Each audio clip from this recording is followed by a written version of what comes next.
सभी को राम राम नमस्कार।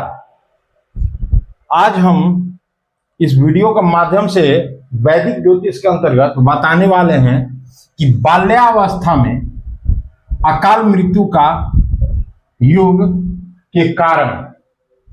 बहुत सारे ज्योतिष शास्त्र में आप लोग सुने होंगे कि अकाल मृत्यु योग अरिष्टकारी योग है एक, ये कैसे बनता है, इसके क्या कारण है। तो आइए देर न करते हुए वीडियो को शुरू करते हैं।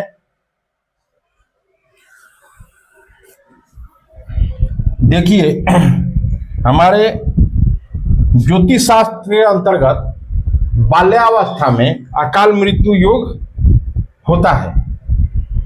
इसके कारण क्या क्या है। पहला कारण है लग्न या लग्नेश का निर्बल होना। निर्बल कैसे होते हैं मैं बता चुका हूं बहुत सारे वीडियो में। मेरा पिछला वीडियो में आप लोग देख सकते हैं, ऐसे मैं हाईलाइट कर देता हूं। निर्बल होने का तात्पर्य यहां पे तीन चार चीजें हैं। पहला, या तो शत्रु राशि में हो, वृद्धावस्था या मृतावस्था में हो, नीच राशि में हो, ठीक है, नवमांश कुंडली में नीच के हो। इस तरह से अगर हो तो क्या कहलाएंगे, निर्बल कहलाएंगे। पहला एक कारण हुआ। किसके कुंडली में, जो बच्चा है, जो बाल्यावस्था में, बाल्यावस्था बोले तो 12 साल तक एस्ट्रोलॉजी के अनुसार बाल्यावस्था माना जाता है, उससे ऊपर का नहीं, ठीक है। तो ये लग्न या लग्नेश का निर्बल होना। दूसरा कारण क्या है, देखिए, लग्न या लग्नेश के बलाबल को देखना इसलिए जरूरी हो जाता है कि वही उसके स्वास्थ्य को डिटरमाइन करते हैं, स्वास्थ्य को वही प्रतिनिधित्व करते हैं, निर्धारण करते हैं।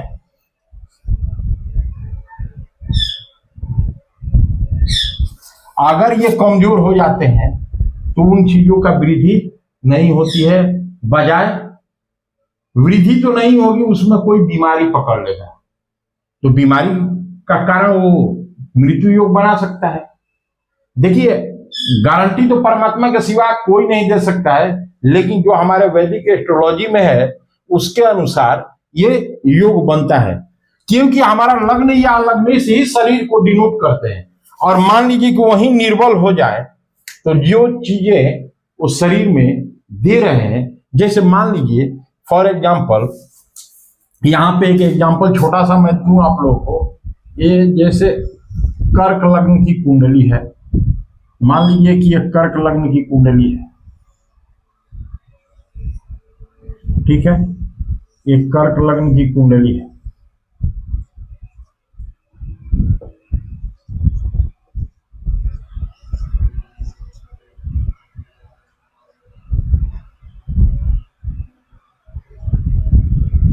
अब इसमें मान लीजिए कि ये लग्नेश है चंद्रमा, और चंद्रमा कहीं बैठे हैं, यहां बैठे हैं, मान लीजिए चंद्रमा यहीं बैठ गया, मान लीजिए सप्तम भाव में बैठ गए। मैं पूरा ग्रह का प्लेसमेंट नहीं कर रहा हूं। तो चंद्रमा बैठ गए हैं, तो ये शत्रु ग्रह की राशि तो नहीं है, धनु राशि, ये भी शुभ ग्रह है। ये मान लीजिए कि ये क्षीण चंद्रमा नहीं, उससे निर्बल नहीं हुए। क्षीण चंद्रमा होने पे भी निर्बल होते हैं। शुक्ल पक्ष के अष्टमी से लेके कृष्ण पक्ष के अष्टमी तक क्षीण चंद्रमा कहलाते हैं। तो ऐसा नहीं हुए हैं, लेकिन यहां से यहां शनि बैठ गए, शनि की दृष्टि हो गई, शनि की दृष्टि हो गई। ये रोग भाव में बैठे हैं चंद्रमा, तो इसको तो रोग देंगे ही, अपने से संबंधित, और शनि की दृष्टि हो गई, वाक से संबंधित भी इसको समस्या दे सकते हैं, वायु, और इसको हार्ट का प्रॉब्लम भी हो सकता है, प्लस में अस्थमा भी हो सकता है। ये तो ऐसा तो केस मैं देखा हूं, ये अस्थमा भी हो सकता है इस जातक को, चाहे बच्चा हो या बच्ची, ठीक है। तो इस तरह से लग्न का निर्बल होना या पाप ग्रह से दृष्टि निर्बल के कारण है यहां पे लग्नेश, लग्न या लग्नेश, लग्न भी ग्रह की तरह ही ट्रीट किए जाते हैं, इनका भी डिग्री होता है। अगर ये मृतावस्था में है लग्न, लग्न का भी डिग्री होता है। आप लोग देखे होंगे जो ज्योतिष जानते हैं या सीख भी रहे हैं, तो जस्ट लाइक ए प्लैनेट, तो उनका भी डिग्री अगर मृतावस्था में है निर्बल हो गए, वृद्धावस्था में है निर्बल हो गए, तो इस तरह से ये होंगे तो रोग देंगे। और रोग अपने से संबंधित जिन अंगों का कारकत्व रखते हैं, जिन अंगों का प्रतिनिधित्व करते हैं, जिन तत्वों का कारकत्व रखते हैं, उन्हीं तत्वों से संबंधित ये बीमारी देंगे। जैसे चंद्रमा है, लग्नेश है, लग्नेश प्रताड़ित हो गए किससे? शनि से। डिबिलिटेड भी हो जाता है प्रताड़ित होने पर, मतलब कमजोर हो जाते हैं, दुर्बल हो जाते हैं। और इस तरह से ये 12वें भाव पर दृष्टि भी डाल रहे हैं और शनि भी इन पे डाल रहे हैं। एकदम समझिए कि मामला गड़बड़ है। ये बच्चा का अकाल मृत्यु योग भी हो सकता है, क्योंकि ऐसा बीमारियां दे देंगे दोनों मिलकर। चंद्रमा भी जो थे लग्नेश होते हुए भी षष्ठम भाव में बैठ गए हैं, और बीमारी किसको देंगे? शरीर को। लग्न माने शरीर, उस बच्चे को बीमारी होगी, और बीमारी ही कारण बन सकता है अकाल मृत्यु का। ठीक है, ये हो गया।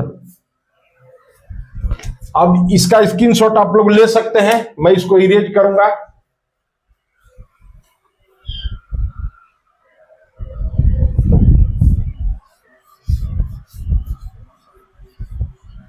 दूसरा पॉइंट बनता है कि अष्टम भाव या अष्टमेश के निर्बल होने पे, दूसरा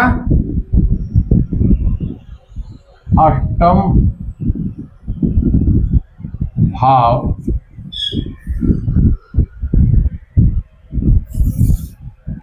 एवं अष्टमेश के निर्बल होने पे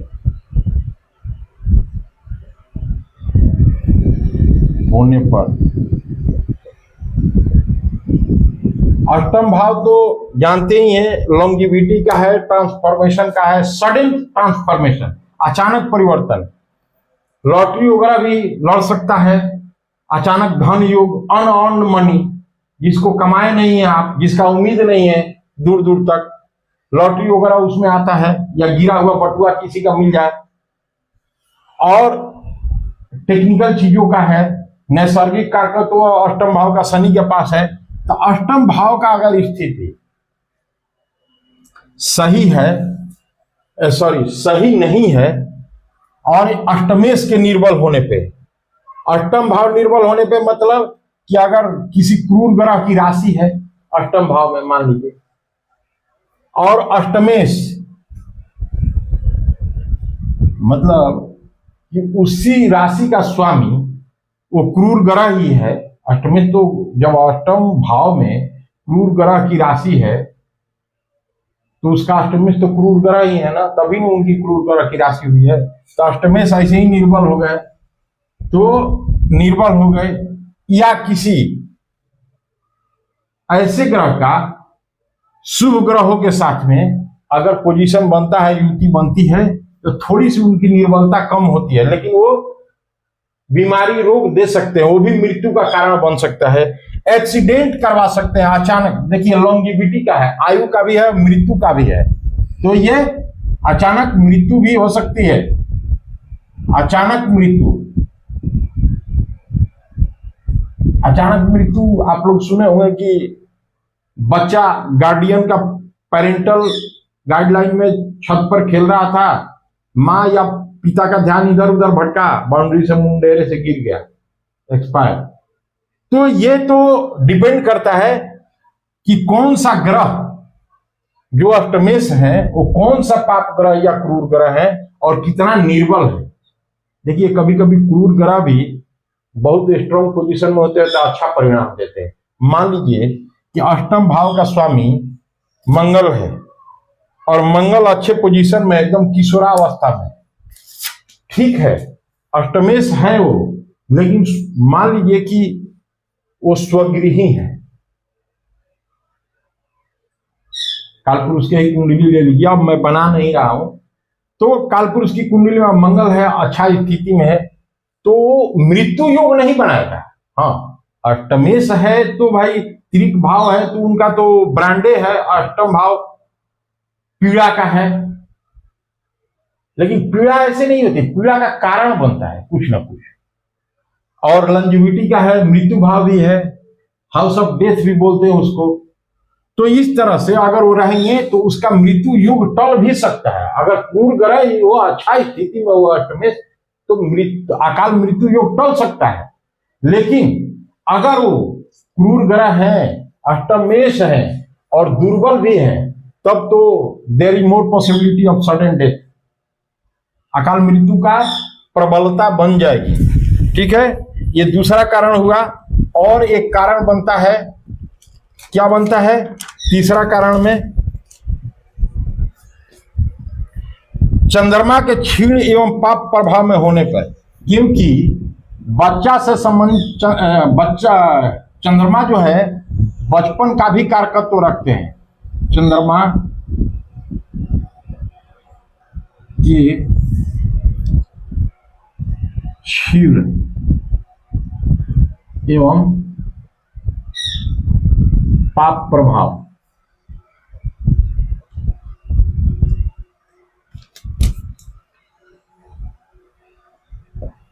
होने पर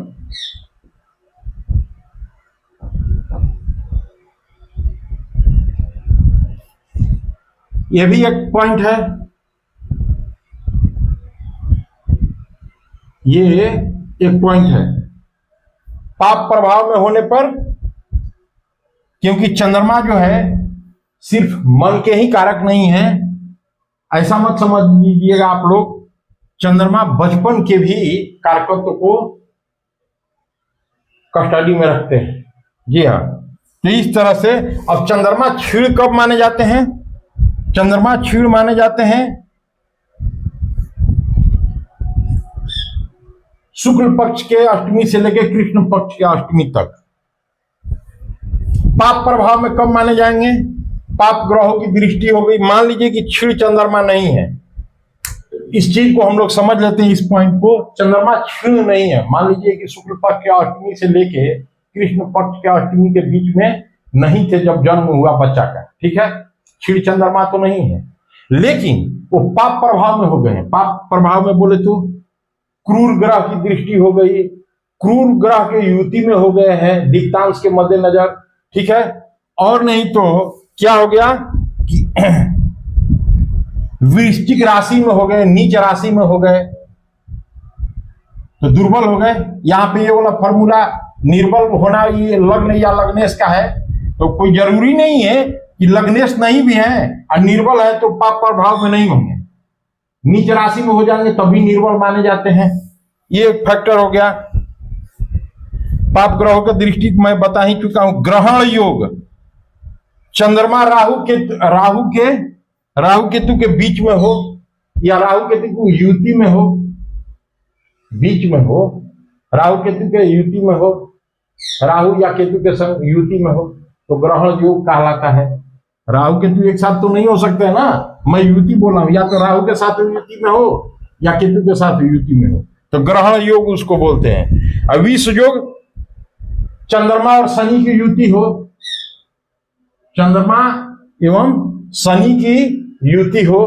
देखिए ये जितना मैं रीजन बता रहा हूं ना, ये इस कैटेगरी में फॉल कर रहा है। लग्न या लग्नेश का निर्बल हो रहा है ज्यादातर।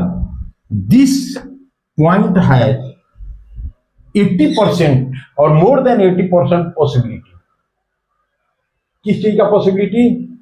अकाल मृत्यु का योग के कारण में यही पॉसिबिलिटी ज्यादा रखता है। ये भी रखता है, ये थर्ड प्रायोरिटी में आते हैं, लेकिन इनका भी योगदान है। ठीक है, ये हो गया पाप कर्तरी योग।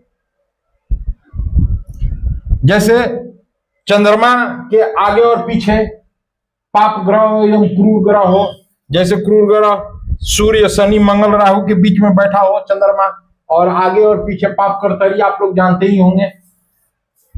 इस तरह से